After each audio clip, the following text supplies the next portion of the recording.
ఈ నాన్వేషన్ గాడు మన దేశం మీద పడేయడానికి మనల్ని తిట్టడానికి గల కారణం ఎవరో తెలుసా? ఈ 25 లక్షల మంది యూట్యూబ్ సబ్స్క్రైబర్స్ ఎవరైతే ఉన్నారో వాళ్ళే కారణం. ఈ మాట నేను ఎందుకు అంటున్నానంటే, వాడి రోజు ఆదాయం ఎంతో తెలుసా? మనల్ని తిడుతూ వాడు సంపాదించే ఆదాయం $700 నుంచి $2200. అంటే $1 వచ్చేసి $90. ప్రజెంట్ ఇప్పుడున్న మార్కెట్ వాల్యూ $90. ఆ లెక్కను చూసుకుంటే 63,000 నుంచి 2 లక్షల లోపు ఆదాయం ఉంది ఒక రోజుకి.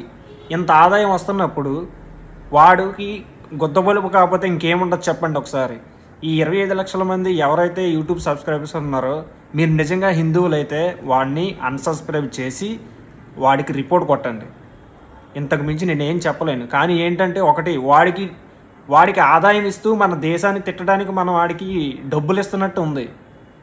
అంటే మన దేశాన్ని మనల్ని తిట్టడానికి వాడికి ఇచ్చే ఆదాయం రోజుకి 2 లక్షలు. మనల్ని తిట్టడానికి మనం వాడికి ఇచ్చే ఆదాయం ఏదైతే ఉందో అది 2 లక్షలు.